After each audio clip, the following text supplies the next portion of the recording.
Welcome back to the Muddy River Tactical Podcast. I'm joined today by Brett and Kevin, as always, and we got some special guests with us. On our last episode, we ended off talking with Brett Courtwright from Warhorses for Veterans. And we were going to go take lunch and then come back and talk about Warhorses. And we figured it'd be a lot better to come out to Warhorses, see the facility, get the grand tour, and actually be able to speak with some knowledge about Warhorses. And I got to tell you, we took a tour here. It is an incredible facility. So without further ado, I'm going to give it over to Brett, and you can introduce your buddy here and kind of... Yeah, thank you for having me back, and appreciate you guys wanting to come out and see our place. I spoke with you guys last time and kind of introduced myself, but I figured it'd be good to bring on Jake Greenleaf, who's our ranch manager out here. And yeah, I'll toss it to you and let you introduce yourself. Well, what all do you want to know? You want me to start at the beginning of life? Yeah, let's just give you a little background. Tell us what makes you Superman, and we'll go from there. Oh, heck, I guess I'm far from that. But like I said, my name's Jake Greenleaf. I grew up in a small town in Illinois outside of a town called Monmouth. I grew up in a farm community, really, and just had the great opportunity of being around that growing up. I ended up joining the Marine Corps right out of high school and spent about 10 years there, just shy of. I ended up getting in an accident in 2015. I was in a helicopter crash while training here in the States, and spent quite a bit of time in the Traumatic Brain Injury Center, and got out in 17, and then ended up here. What did you do in the Marines? I was in the infantry, so I was 0341. I was an infantry mortarman. Okay. How's your hearing after all that? Yeah, it was, it's pretty shot. I generally wear hearing aids, but they're in my bag. I forgot to put them in this morning, so. My brother-in-law did artillery for the Army, and his hearing shot, and he's got the hearing aids too. So. Yes, sir, yeah. Have you always been around horses, or is it kind of a thing that after getting out of the military? Yeah, I've been around horses pretty much my whole life. My grandpa was pretty big into horses. Then I was just fortunate, like I said, to be around good people growing up, and that my brother ended up working for a gentleman named Gene, and he had a pile of horses. And so I kind of grew up around it. My oldest, that would be my oldest brother, and so I hung around that quite a bit. He ended up going to college for that, and then he went a different route, obviously, than I did, and after high school, like I said, I left it and didn't touch it until I got out of the Marine Corps. So after going through like the Marines and all that stuff, do you find horses therapeutic to you personally? Is that kind of what brought you back here, or how do you end up at Warhorses? Okay, so yeah, I think I took a lot for granted right off the bat, to be honest with you, on the horse side of things. I do think they are very helpful in a lot of different ways, not just therapeutic, but to be able to reset you a little bit, if that makes sense, you know? Mm-hmm. To answer the second part of that, how I got here was probably in 2019. I ended up coming here with a friend, and then my wife and I owned horses, and we started bringing horses down here and riding during clinics and bringing horses down and equipment down and stuff like that, and helping out and being a part of probably 4 clinics or so. And then finally Patricia and Andy Brown, the co-founders here, pulled me into their house and said, "You want a job?" And I was working for a law enforcement agency at that time back home, and I was like, heck yeah, let's get out of Illinois, number one. Oh, I bet. And 2, I mean, why not? Let's go work for somebody, you know, and help others and kind of give back to the community. That's awesome. So on a typical day as ranch manager, I'm sure, you know, and we'll probably talk more about Yellowstone later, but people probably have a glorified version of being ripped. So your day, what's a day as a ranch manager in real life consist of? A lot. Every day is different. You never know really what you're going to walk into. You know, some mornings you walk in and everything's just peachy keen and everybody's happy and all the horses are happy and all the people are happy. And then other days you walk in and it's a cluster that you're just trying to unwind. I mean, you worry about everything from the weather to the grass to the horses to, you know, to the feed to what supplements we have and where money's going and what fence you got to fix. And what you have to doctor around and stuff like that, and who you got to call, and do we need a vet to come in? Do we have to take a horse in? And do we got time for that? And there's just so much that goes into it day to day, and that's what's fun about it. In a lot of ways, it can be stressful as well, but in a lot of ways, it's super fun because you get to figure out a little bit of chaos every now and then, And, from my management background and stuff, any kind of management, but I'm sure especially more so doing what you're doing, you don't have a set schedule. You may be working 5 in the morning till 10 at night if you got stuff going on, or you might not make it home, yeah. or you might have a lighter day too. There's been many nights I've stayed here in this bunkhouse, and just, I got a wife and 3 kids, live about 20 minutes away or so, I guess, maybe, but, there's many nights where we spend a lot of time here and trying to figure out what the heck's going on. Yeah, there's zero set schedule. There could be a 3 a.m. morning. There could be a 3 p.m. night, but then you could turn around and the next day be 12 hours, 24 hours, 36 hours. You're kind of sticking around. There's weeks that we stay here, especially when winter hits, or kind of like what we're getting ready to run up on now. There's going to be a big weather change and stuff like that. We worry about that a lot with the horses, and the big weather changes and colic, and when it gets really hot and then it dives off at the end of the, it can cause some changes in the horses. Is it like moisture gets in the feed? Is that what gets them colicky, or is it just the rapid change in weather? I mean, there's a slew of things, but that's kind of what we are worried about right now, especially coming into summertime and how it is here. Yeah. You have a fall summer, and then a fall spring, and then a fall summer, and then a fall spring, and then we're back into winter in April. And then you add mowing season in there, so now you have all the grounds to mow and time to allocate for that. Then you have our groups, and the clinics. There's a lot of stuff that goes into our day-to-day out here. So how many people do you guys have working for you? And I've got volunteers, I'm sure, too. So how many people are out here on a daily basis, would you say? So typically there's Jake and I, our media director Jay, our ranch hand Eric, and then Kendall Gammon's our chief development officer. So those are basically everybody that's here every day throughout the week, Monday through Friday. Eric and Jay, they live on grounds, but typically if we have a program or something like that, you have about 15, 18 people here every day for all the meals. That includes the participants. Yeah, it includes the participants. Okay. So our participants are typically 5. We have one psychologist or therapist that is here throughout the week as well, 1 or 2 mentors, and then the staff. So kind of your programs, we've started talking about those. You guys are Warhorses for veterans, but you also do first responders, law enforcement. Who all do you serve, and how do your programs, I guess it's a big question. So first of all, what's your target group that you're trying to help out here? I think on the military side, combat veterans and active duty, we just started kind of being able to get some active duty people in. So it's been pretty nice on that end of stuff as well. But combat veterans on the military side, and I think on the law enforcement side, we just want, or first responder side, not just law enforcement. We got fire, EMS. We even include the FBI in there every now and then. We've had KBI out. We've had everybody. Pretty much everybody in the metro has been out to our facility in one way or the other, whether it's, a one-day program, which we don't really do anymore now because we're really looking to get the highest impact for the participants. So they'll stay on site here in this bunkhouse. We have 5 rooms. We've just known that it's better to get people here a long time versus just scratching the surface with a day. Yeah, we weren't really getting the full effect of what we're trying to provide everybody. We were doing one-day clinics, and then it just didn't. It was wearing us down, just day after day after day cycle. Week after week after week, days and days in a row, and then so we just opted just to stick with our 5-day and make everything kind of work that way. It also wore our horses down pretty quickly too. Oh, I bet. Their mental capacity, they get frustrated, they get burned out too.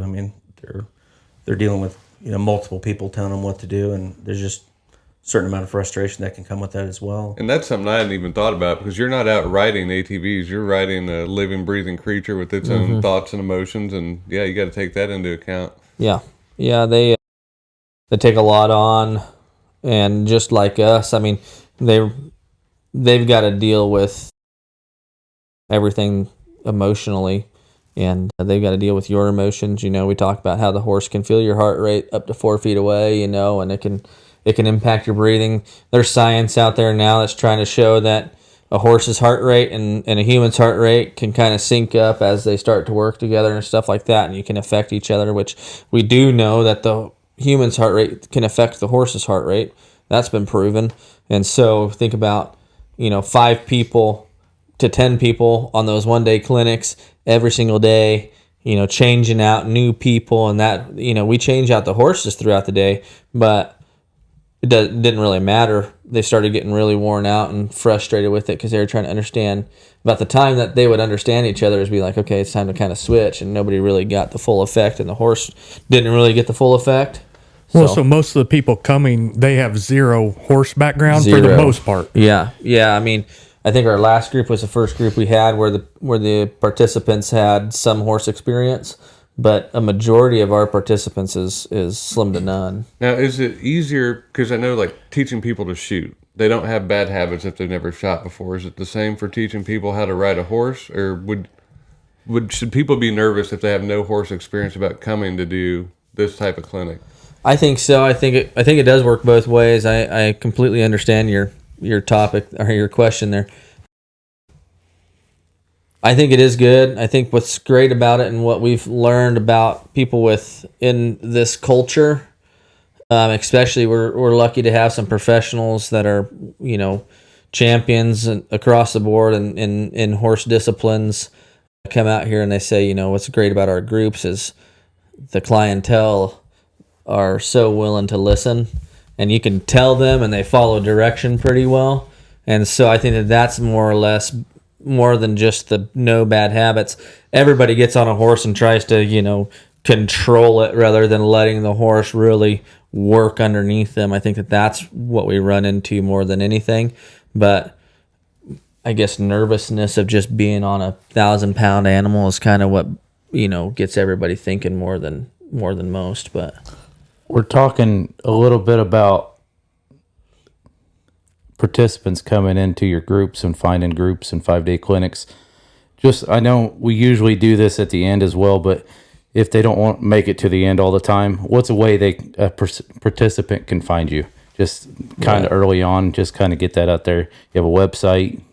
How do they find you? Yes, so our website is whfv.org. You can search Warhorses for Veterans. We're on all of our social media platforms. Jake and I think everybody's on LinkedIn, but you could just do a search for Warhorses for Veterans. All of our applications are on our website. Kind of gives you an overview, snapshot of the program throughout the week. So, Warhorses for Veterans. And how many participants or clinics do you guys do? Is it every week you do one? Is it kind of a ongoing deal? We typically try to do. So last year we had 8 full week programs, but we were also closing out the 1-day programs. Gotcha. This year we are shooting for 14 program weeks. Some of those are training days for our Vegas competition that's in August, that will take veterans to Vegas with our horses, and they'll compete in the National Stock Horse Association. But I'd say 10 a year is probably a good goal. yeah, I mean, So overall. that's neat. So you have after they're done with 5-day program, they're not just done. right. So you guys continue working with. Yeah, I think on twofold for that, we always ask everybody to come back as mentors. We're here every dang day, pretty much, minus Sundays we go to church. But if you want to come out, that gate's open unless we're out of town. Yeah. You know what I mean? And so not only, especially for the local people, I think that's something to really, be available where people can just show up and be out here. Especially once they come through, we have a little bit more knowledge of who somebody is, and it's a lot easier to really gauge what they're going to be able to fit into if they want to show up out here. If we're comfortable putting them back up on horses, or maybe we need to start somewhere else and kind of work on something. Or a lot of people show up and just want to scoop poop. They just want to clean stalls with Eric and hang out. Just busy work. Yeah, just busy work. That's a lot of our our outlook on volunteers, as well as a lot of organizations have volunteers. They have a volunteer coordinator, and our day to day, depending on who's here, we may not be able to accommodate that all the time, but being able to have former participants, especially local, that all they want to do is come out, clean stalls for the first couple hours and then go home. It's that mental reset that they need, and they're still being engaged with us. Yeah, and to kind of circle on that too is we're not a one and done place.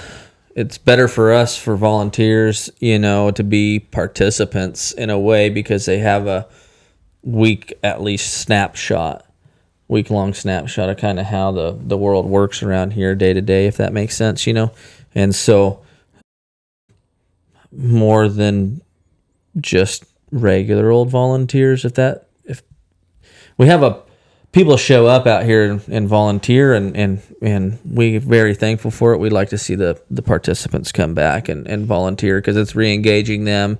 It's making it to where it's, again, not a one and done type program. There's a lot of that out there, like, hey, thanks for coming in, see you later, and then they never talk to me again. T-shirt and a hat. Thanks. And so not only that, we do Vegas. We've been blessed to do that, and we're going to do it again this year in August. At the end of August, I think it starts the 19th, and I think they actually show on the 24th. It's just that last Saturday.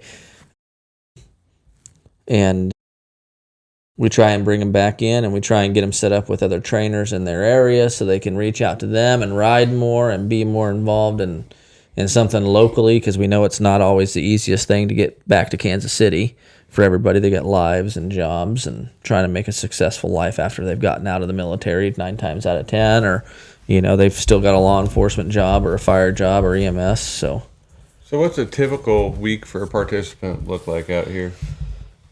So we fly them in on Sunday evenings usually, and then we kind of break bread over there in the lounge that you guys got to see at night, and kind of get everybody acquainted, do the introductions, say, Brett's Brett, I'm me, and who are you kind of deal. And then Mondays, we start off every day we start off about 7:30, and we start cleaning stalls and take care of the horses first, and then breakfast after that. And then once we get done with breakfast, usually everybody starts chatting and stuff like that, which is good, camaraderie and stuff. And we start off in the round pens in the indoor and work on the ground with the horses.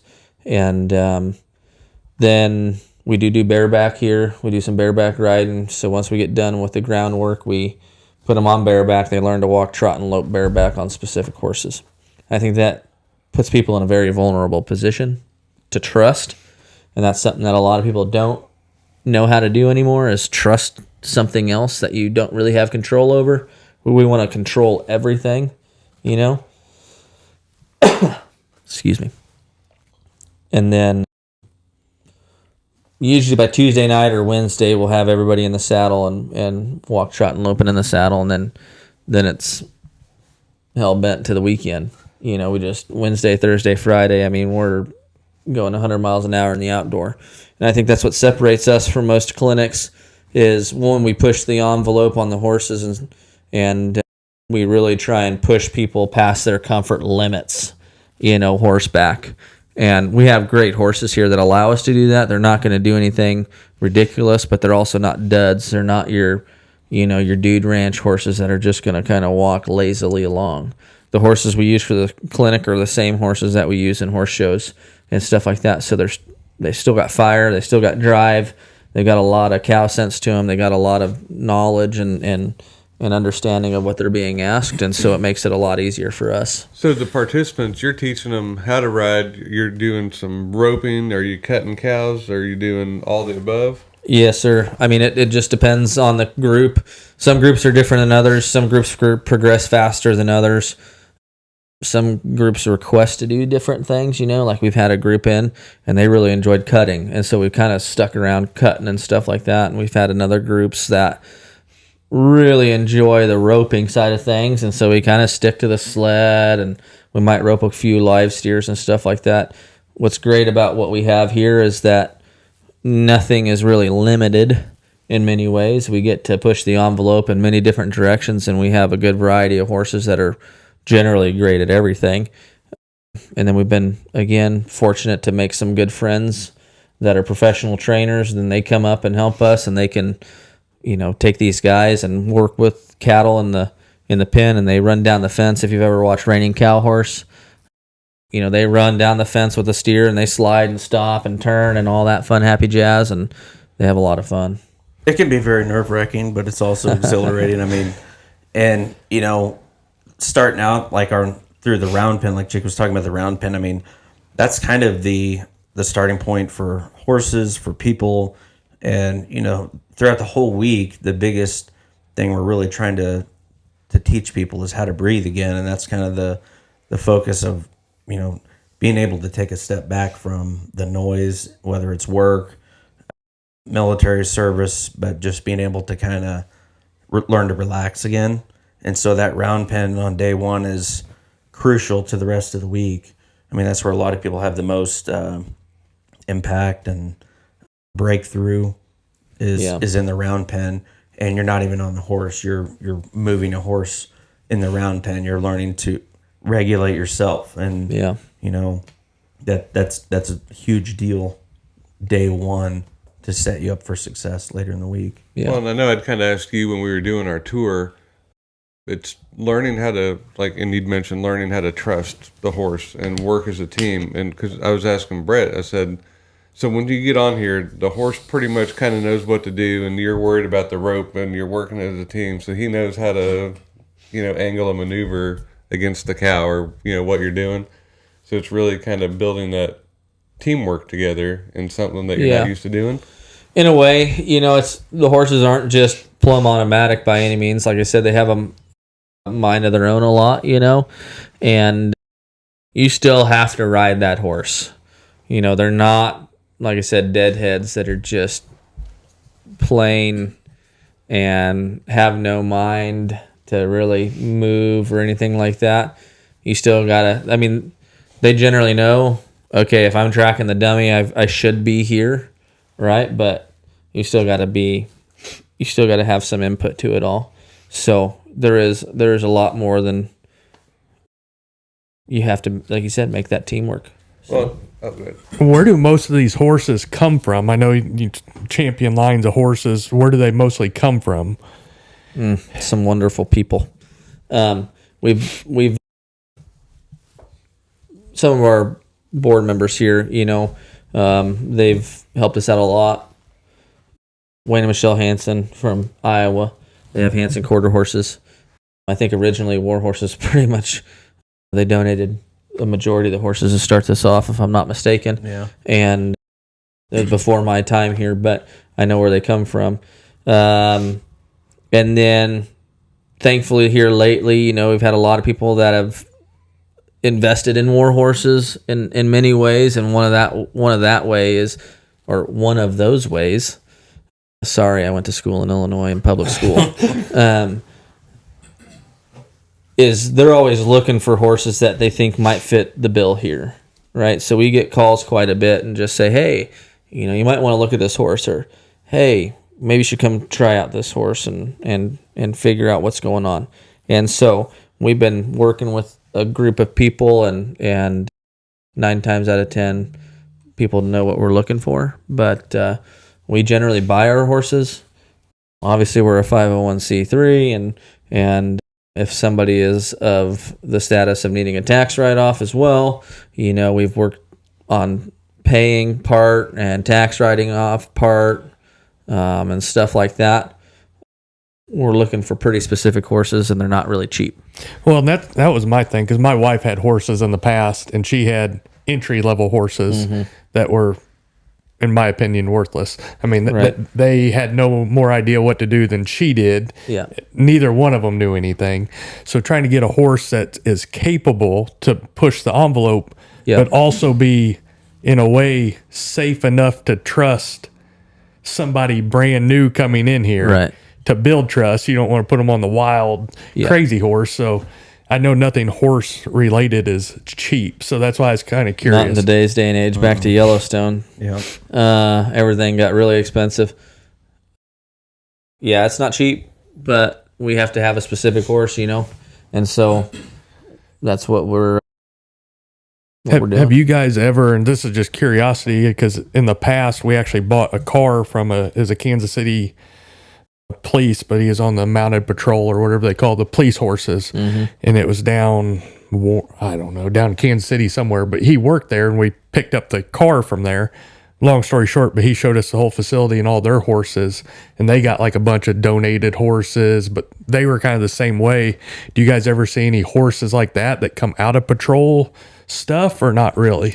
Not necessarily our cup of tea. I don't think. We like to stick around like the rope horses, the cow horses, the cutters, and stuff like that, just because it allows us, again, to do more than just ride around in circles. Like we can, by the end of the week, we can be roping or cutting or cow So you want horsing. your horses to push a little more than maybe what those horses do. Yeah. Gotcha. They're Those athletic. are like giant brick walls. Yeah. The police horses. These are athletes, full on, and I think the oldest. Well, we got one older horse that we still use. That's close to 20, but most of our horses are within 6 to 12 years old. So we're using, reasonably young horses for what people would think on a therapeutic type horse, if that makes sense. And they're not the nose to butt trail horse. They can walk in a line with everybody, but these guys are, like you said, they're athletes. They're wanting to work. It empowers the horse. They like it. They want to do it. And I think maybe I told you guys last time. It's really trying to give people this rocket ship to go to the moon. You can do it. You can slide this horse. You can spin this horse. You can do all these great things. But that's what's cool about our program is being able to have a horse with that capability in your hands and to push yourself. And I think that's where the success comes from, is having it accessible and being able to do that. But it comes back to the participant and the person riding that horse. And I don't know, getting back to, you're getting out of your one-day programs, just hearing this, there's more, like even a week you can't teach people, even, you're just scratching the surface, like entry level after a week. They're learning stuff. I can't imagine trying to teach people how to even be comfortable on a horse in one day, let alone get more advanced. It's very physically and mentally demanding. Yeah. It's a heck of a program. Yeah. We don't even know how we're comfortable doing it, but it works out. There are some uncomfortable times. It just depends on the person, But again, it goes back to the horses that we have, and we've come to learn who's good with who, and we can kind of evaluate days 1 and 2, kind of what we're going to stick on what, and who may be riding what.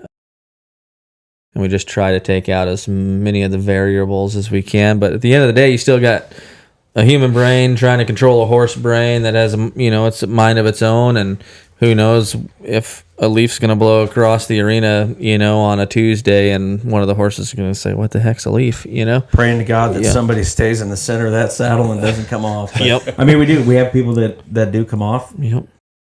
We try to, like you said, manage as many variables and risk assessment as we can. But in the end, you're on a living, breathing.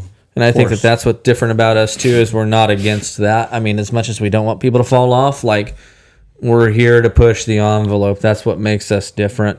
That's what we enjoy doing. We want to give people the opportunity to ride, like Brett said. The Ferraris of horses. And don't get me wrong, a lot of these horses are here out of, not that they're bad, they just aren't the tippy top. There's bigger, better, stronger, faster, quicker horses out there, than what we have, but they're pretty special. But they're not LeBron James or Patrick Mahomes, but they're definitely an NFL player. Yeah, maybe. Yeah, for sure. That's a good way to put it. Well, I think at the end of the week, like for somebody coming in to gain confidence or whatever their main goal is here, when you do it on an animal that is capable, you would feel better about it at the end of the week than, I sat on a donkey that goes around the right. at the fair. Like this last group that came in that had a little bit of horse experience, they just said, I can't believe you guys allow people to ride this caliber of horse. Mm-hmm. And I think it speaks to what we have here a little bit, because they've got some experience. They've been able to ride stuff. A couple of them have horses of their own, and they're just kind of what we're talking about, just a horse that they can go out and saddle up and take off and ride, but there's nothing to it. I mean, they just kind of sit in the saddle and the horse just kind of lazily goes around and stuff. Whereas, again, you've got to actively ride these horses, and it speaks to the horse's mind themselves too, because they can turn that on when they need to, and they can also just be a horse that somebody can sit on and kind of walk around a little bit. But like Brett was saying, like if you figure out how to ask for it, you can do just about anything. The thing I think, like in just hearing about your clientele being special forces guys, military, first responders, most people that are drawn to those jobs are alpha type males anyway. Yes, sir. So they want to ride the alpha type horse. They're not, the more timid people that want the more timid. They're going to really appreciate and gain more out of those upper level horses. Yeah. Well, and what's crazy is those horses can humble you very quickly, and kind of give you a little bit of a check, and I think, which is good, because it can help you refocus on, okay, maybe I shouldn't have done that, but how can I do it the right way?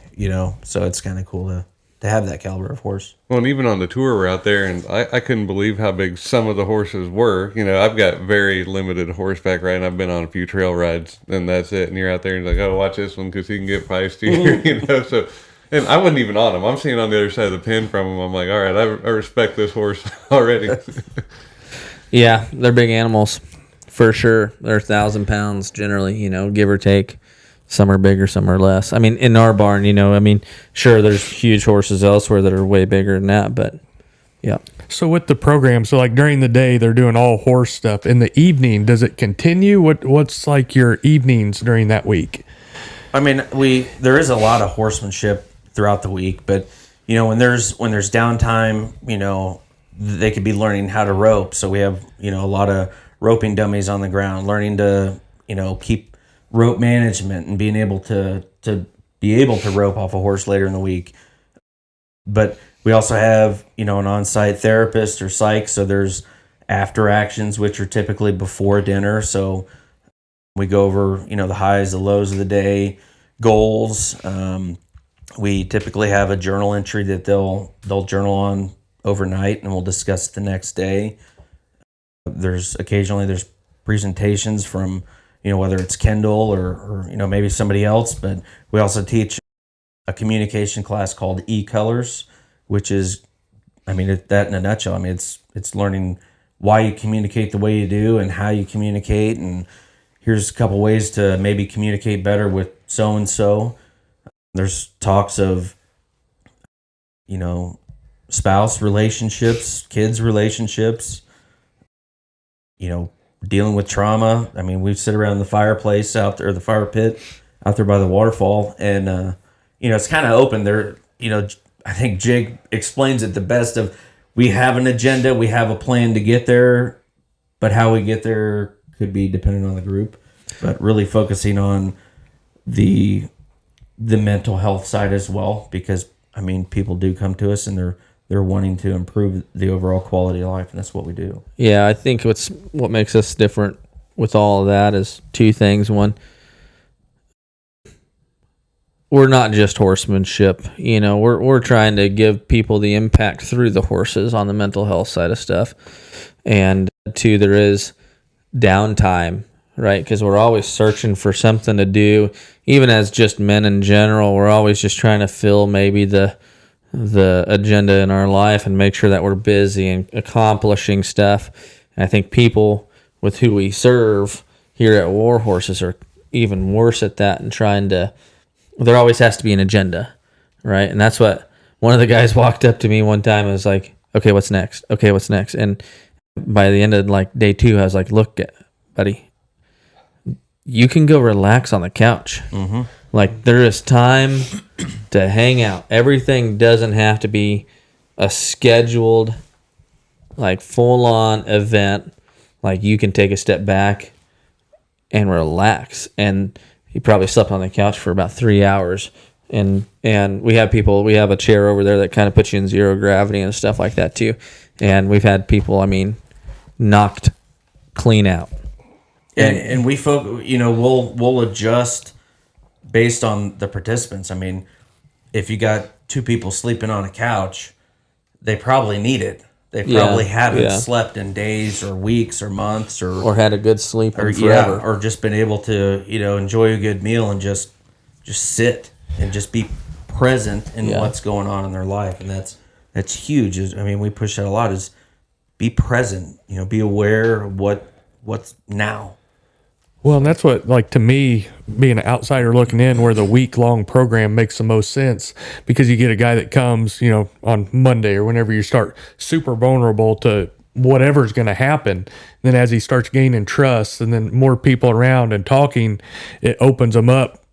The horse part is the main part to start that, but it goes so much deeper than that, because they have issues that you guys may not even know, Right. that it just opens them up to feel comfortable to tackle those. Because like you were saying, guys from the military and stuff, that they don't know any different than just go. It's very regimented. It's hard to, from the guys, I'm not military, but the guys I've seen out even for years, they're still like, they don't know how to live a quote unquote normal life in some ways, because they're used to, we do this, and this. And right. Your schools are regimented down to the hour. Mm-hmm. Your lunches to the minute. Your days are planned in so many different ways, and there is some good to that.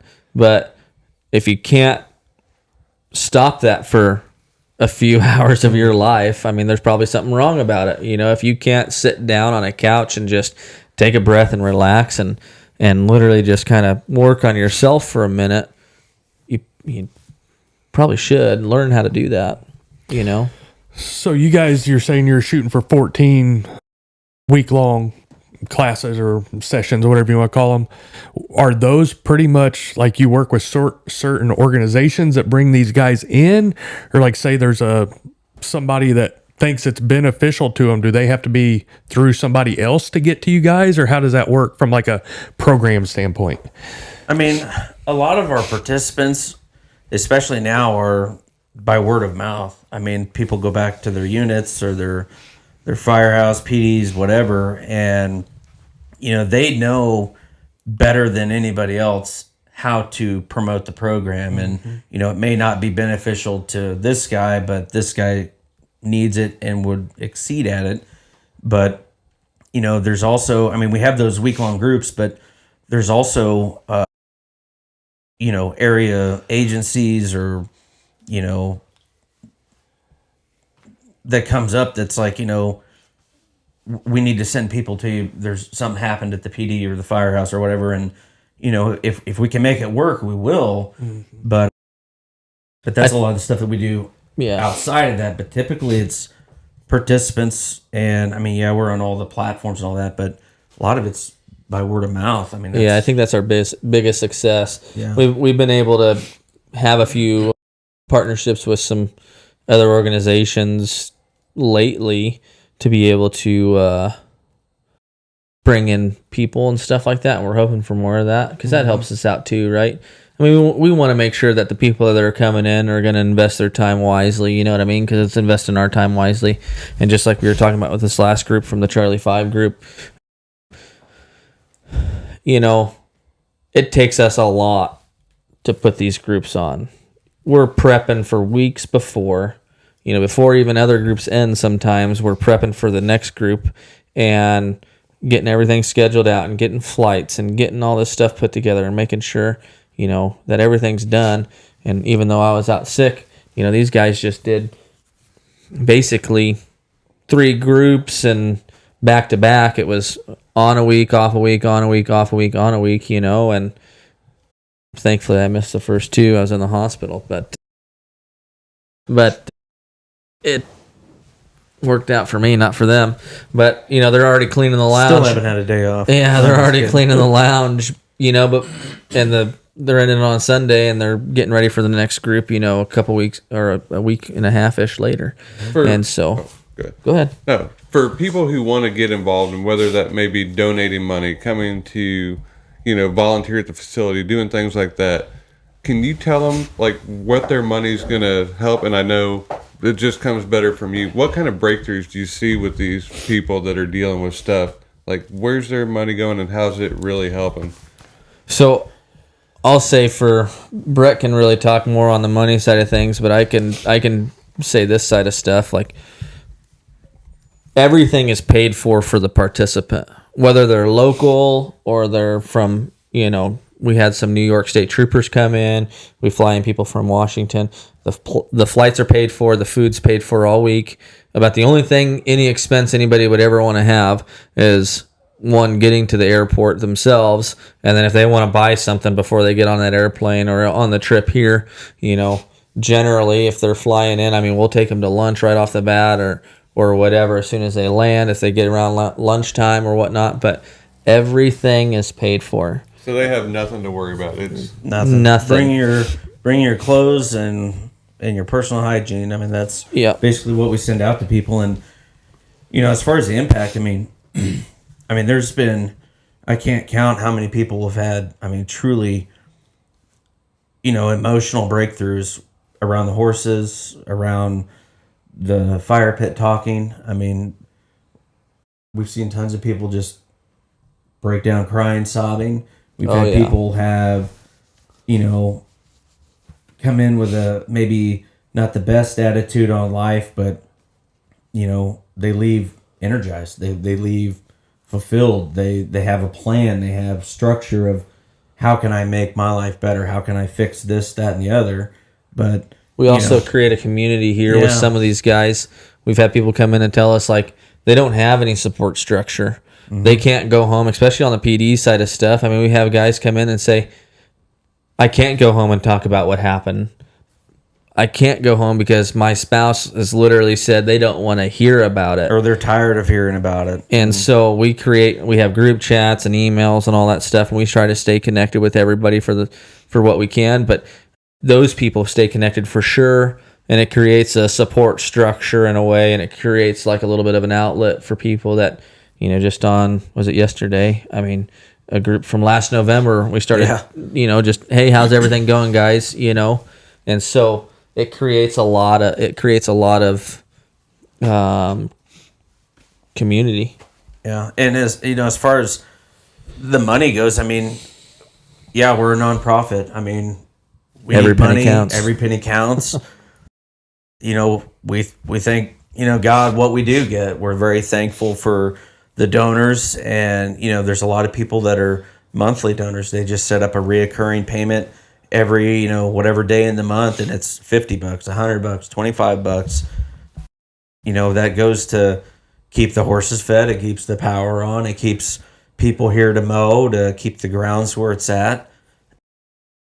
And it helps us provide services beyond what people see on social media. There's a lot of other stuff that our organization does and offers to the community, as a whole. Every agency in Kansas City knows if they need to use our lounge for some form of debrief after a traumatic event, it's open.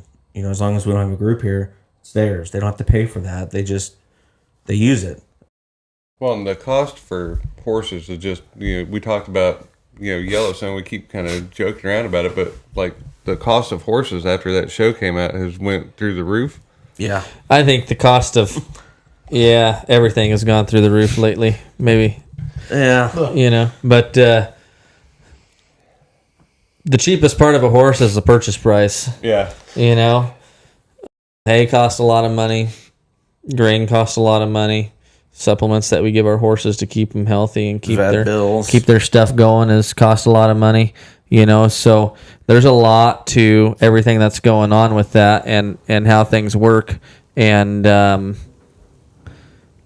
horses are expensive, and we've got quite a few of them. Well, and you think too, as far as like, the Yellowstone and all that, but you look at COVID, people were able to work remote. They moved to places they never thought they'd be able to move to, and hey, let's buy some horses now. We can buy land, and then you have Yellowstone, and so there were so many factors in that I think were contributing to the cost of horses going up. So if you go to your website, is there somewhere like the average person, like people that are our customers and stuff, can they go, and is there like a donate thing straight through there, or where do they go to do that? They can go right to our website, warhorsesforveterans.org, whfe.org, and there's donate tabs, there's support tabs. Our biggest event that we host for our, I guess you could call it our gala, but it's our main fundraiser of the year. We call it the Derby Party at Warhorses. This year it's May 4th here at our facility. We still have a handful of tables left, but that's where we have a keynote speaker.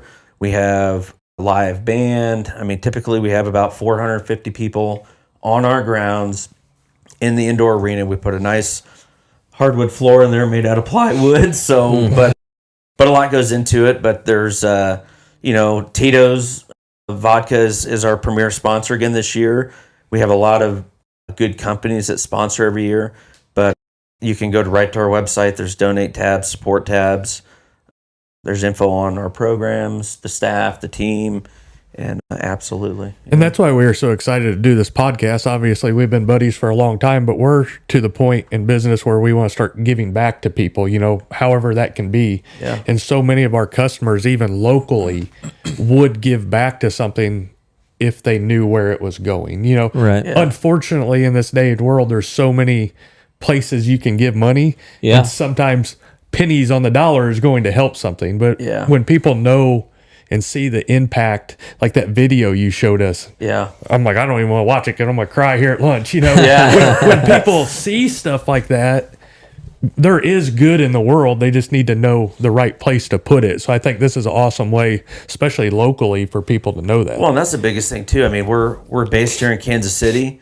We may travel to Oklahoma or Texas, for some of our, connections to fulfill a program or add to a program. But, the people we serve, Kansas City, we get vets from all over the nation, but we're not a massively large organization, and, definitely trying to get as much impact Kansas City and let people know that we're here in Kansas City. So on your guys' business model moving forward, is your goal to keep expanding to do more sessions and grow, or are you trying to get to like a certain point where you can maximize the groups? I think that's kind of a double-edged deal for us on, in order to grow, we got to make sure we do it right, and so we don't just want to start going all over and going in half-cocked, I guess is a better way to put it. For sure.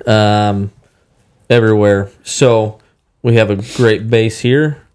We have a great facility here. We're already able to manage this and fly people in and have the impact that we want and get them into the heart of the country, into Kansas City, and get them into Warhorses. It'd be great to grow, and I think we are starting to see that in a way, but we've got to be able to fund it. We've got to be able to make sure that we do it the right way. And for me, on my side of things, to grow is we're going to need more people and more horses, mainly more horses, to be able to facilitate doing more groups, and we're all for serving as many people as we can, and it's just trying not to run through what we have already. Yeah, and I think would be like the main question for people, because there's always people around that will donate. I mean, obviously you got blessed with a lot of people that donate big sums of money to you guys, and I think there's a lot more people that would do that. And I think as you get the word out there, the amount of people that you guys benefit or could benefit is so large, but it's just those, like Kyle said, the alpha males that almost won't admit that they need help or Right. whatever, and just get the word out there. I think you could benefit a lot of people, but you're at that struggle of, well, where do we put that many horses? How do we get that many people? Yeah. It takes a lot to get there too. We're typically, I feel like we're a good starting block for people to have that first discussion on mental health and know that, it's okay to go and look for, clinical help or reach out to people and have resources available. But, as far as growth, we're also, hopefully this summer we're going to have, an online community, more or less kind of like a LinkedIn in a way, but participants can be given a login profile, and companies and sponsors and partners, they have profiles on there that, maybe people are getting out of the military or they're leaving, with the first responder realm, but you can put resumes on there. So we're trying to build our growth as well within the community in ways that may not always be on a horse, but being able to have a community of support with education on mental health. I met with a pretty nice sized bank, last month, and, they would like to help in a way of teaching people how to budget, how to, manage their finances when they get out. What is a 401k? What's a Roth IRA? What are these things that complicate life? But if you have the tools in the Warhorse tool belt to offer that beyond our gates, beyond the horses, that's where our growth in certain aspects, I think we're going to really grow. Yeah, because you could step out there and help people in a non-direct way. They don't have to come here to help them. A lot of people don't know where to turn for help on whatever it may be. Yeah, a lot of stuff is done for you, especially in the military side of things. I mean, you're just along for the ride and collecting a paycheck, and then you get out and you have to be a big boy, whether you're a big boy at 24 or you're a big boy at 34, or 44 or whenever. Yeah. You actually have to figure out what real life is, and the house isn't necessarily, there for you on base, and your retirement's not just there. And I never really realized that until I had a driver that drove for me for a while, and the guy was a former Army Ranger, great dude, would do anything you told him to. Mm-hmm. Where he got off the rails is like if he'd go out and his truck would break down and then there was a hitch in his day, he was so regimented, he would call and say, what do I need to do? And he wanted step by step. Yeah. And it was kind of, for me, not being in that world, I'm like, well, just do this and just figure it out and go here, call this place. But he wanted really structured yeah, steps. some people can dang sure be that way, that's for sure. Yeah, there's a lot of structure to it, and there's a lot of like following the lines and stuff, and you got to lay stuff out for certain people. I think just getting out in the real world's a big scary jump that, and I don't know, I never went to college or anything like that, so after 18, obviously joining the Marine Corps and going in that direction, everything's pretty well set up for you. But, getting out and buying my first house, I didn't have to buy a house. I just either rented or lived on base, or even when I was married, we never had to buy a house. So figuring out what the heck a mortgage is, getting out and stuff like that. So we got great connections there too, where one of our board members is a big mortgage guy, I guess, and heck, he helped me when I moved to Kansas City. He looked at everything and all my paperwork and made sure it was all right, just trying to make me understand what the heck was going on and what the heck all that verbiage was in 400 sheets of paper and why, and so making those connections and having people, like Brett said, around, not just in the money side of stuff, not just in the mortgage side of stuff, but in basic life things and connections to this other thing that hopefully we have set up is going to create it to where businesses can go out and search through Warhorses participants if that participant wants to be on it. If we have connections with businesses, they can go in there and know the clientele we serve, and they can say, oh, that guy's been through Warhorses. That's probably an all right person, maybe. Let's interview him. And that Put can his be app to the top, right. And so hopefully we create those connections with big time businesses, especially in the Kansas City area. where they can come out and see what we do, and they can be an active part of Warhorses. Well, that's why we really wanted to come out here, because like Brett was talking, I can tell you about the horses all day long, but when you come out, see the horse, touch it, feel it, breathe, Right. pet it on the head, you get a vastly different respect for what's going on, because a lot of people are just like, oh, it's like, going down to Branson and riding on the trail, and it's not it at all. No. Well, and just being in the clean air. I mean, sitting by the water feature, or in the lounge, just sitting and taking that. I mean, taking a breath from making holsters and what you guys do. Just get that short little break of the noise. Well, and the other thing I would tell people too is your horses out here live a pretty darn good life. We toured the facility, and they complain about it. They complain. But like you said, these horses, they like working and they like doing this stuff, so it gives them purpose in their life too. Kind of like how some people might have like a working dog in their house that lives in an apartment and it's sitting there and it's anxious all the time. These horses get to go out and do what they're bred to do. Yeah. If you have any question on what our horses look like, generally, if you go on any of our social media, most of the ones on social media are our horses. They're very well taken care of. We all do a great job here, making sure that everything is fitted right and taken care of right, and we have a lot going on there every day of the week. And we have good partners that help support us. I mean, a lot of our supplements. I mean, Platinum Performance. They're a huge company, and they care about what we do, and they know what we do. They've been to our property. They send out nutritionists for our horses. I mean, they do. I mean, they're make sure that they set up I've got a list of stuff that after we get done with this, I've got to go online and make sure that they send, we've got to go through Platinum and make sure that we get the right supplements based off of what the nutritionist recommends for the horse. I mean, that's how in detailed it is based off of, it's kind of like a full on, if you were to go to a dietitian, and figure out exactly what you should be doing and stuff like that. That's how we treat our horses, from the amount of hay to the poundage of grain, and maybe what type of grain, if we do feed them grain or don't. A splash of supplement for hoof or gut or skin, or whatever. It's pretty regimented there. Yeah, and that's when I was walking around. That's what I was like, man. When my wife had that one horse, I'm like, this one horse is a lot of work. I can't imagine. What do you say? You have 26? No, that's on the books, but our programs are 10 to 12. No, generally for the program horses, they're 12 horses that we have that we use for the program. Yeah, but that's still for it's 3, 4, 5 guys to take care of, and the grounds and classes. You got your hands full. Oh yes, sir. Yeah. Well, and being a holster company, we wanted to do something kind of pair up. And Brett, I don't know if you can hold up the holster there for the camera. So we are gonna, I don't know if we've got this finalized yet, but we've got some more horses for veterans pattern holsters that we're going to be putting out, and I think we're going to get a link on your website where people can go there, and the good percentage of the profit's going to go straight to Warhorses. We're going to help them out, just because we believe in what they're doing. And that's going to be, we've got inside the waistband, outside the waistband holsters. We've got almost every combination out there, it seems like. Well, maybe not every light, but we've got almost all the popular guns. And our customers are really their prime target in a way. I mean, 80% of ours is either ex-military guys, police, law enforcement. I mean, those are the guys we deal with every day.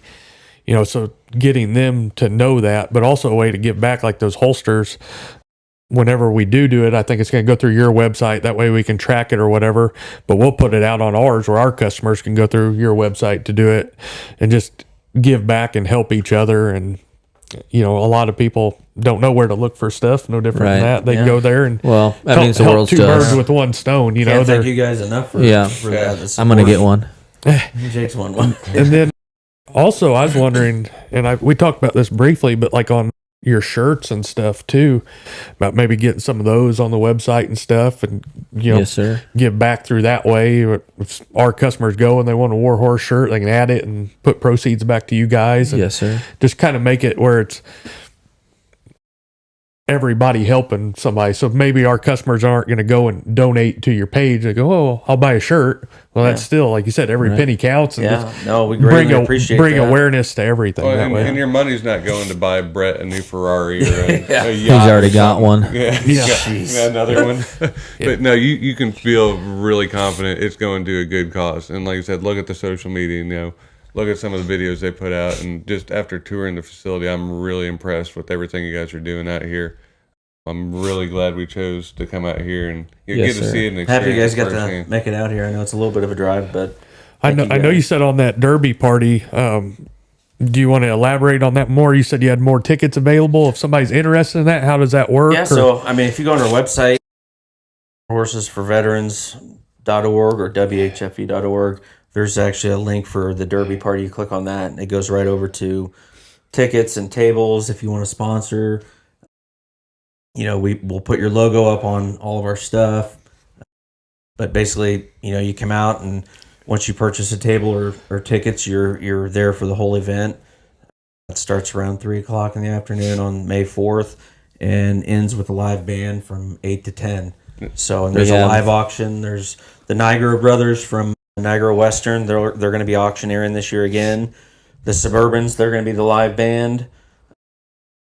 But yeah, it's all you can drink and eat. There's mint juleps. There's a cigar lounge. There's Nick and Jake's will be catering Nick food. and Jake's is catering all the foods. I mean, it's a really good event. Dress up and be ready to have fun. Yeah, crazy dresses, hats. The women wear all their floral and Now, hats. can and kids suits. come, or is it adults only? Adults only. It is a Adults? 21 and over party. Okay.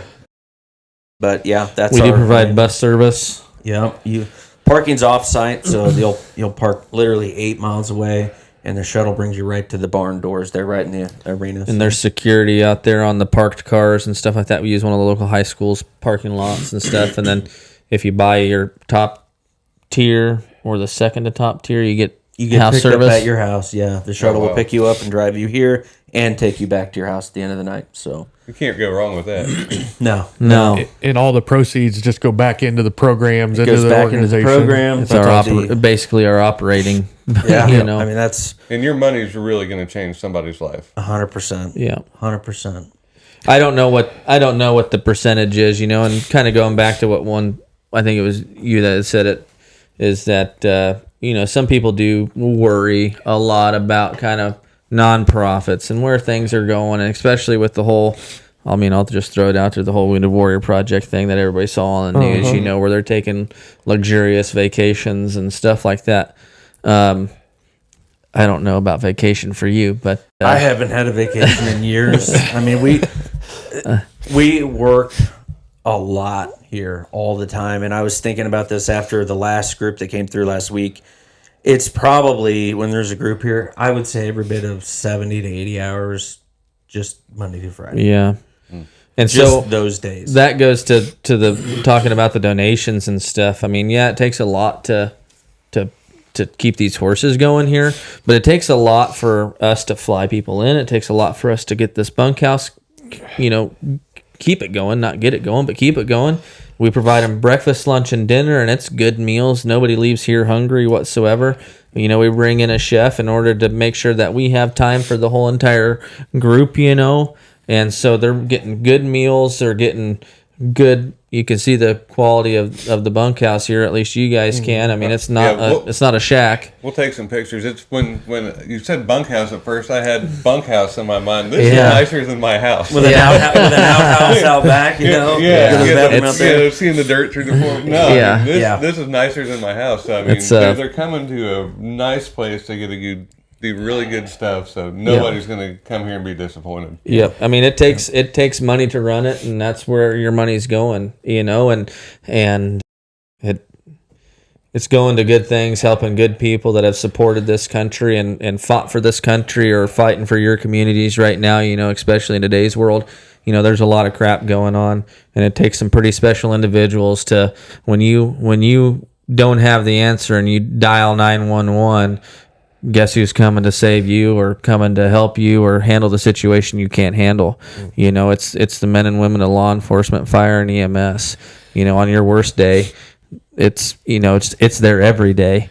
And to think about a lot of those people, and I had a very limited experience, and thankfully in law enforcement, and I worked for a sheriff's office for a little bit, not very long, and you think about it, those guys work, usually I think we worked 410s, and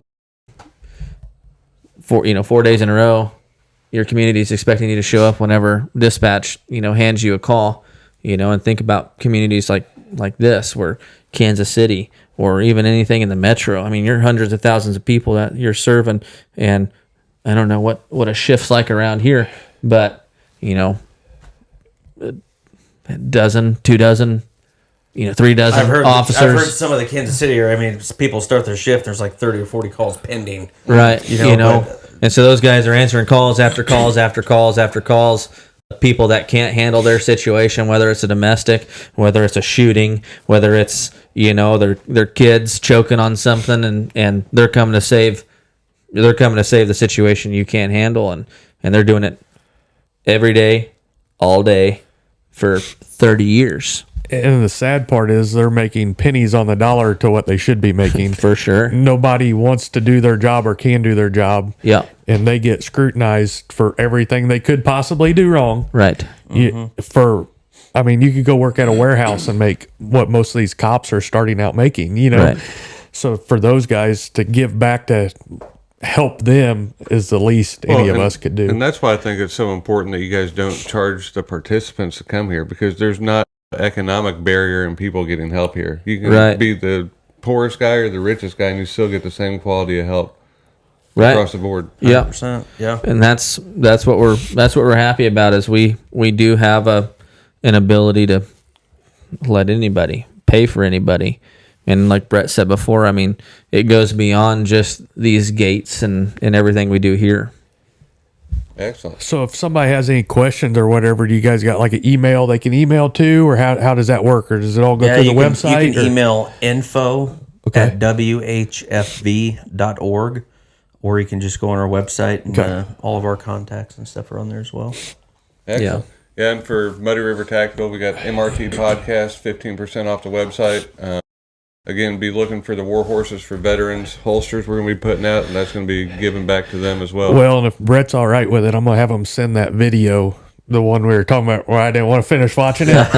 Just so I think people, Brett started tearing up in there too. just so people can see. It gives them that, until, not that I didn't believe you, obviously, but until you watch it, you're like, you kind of block out whatever. Well, if you don't get some type of feelings out of watching that, you probably don't have a heart. You may watch it by yourself the first time. Yeah, you know what I mean. It's just don't watch it in front of somebody you don't want to see cry. Exactly. Yeah.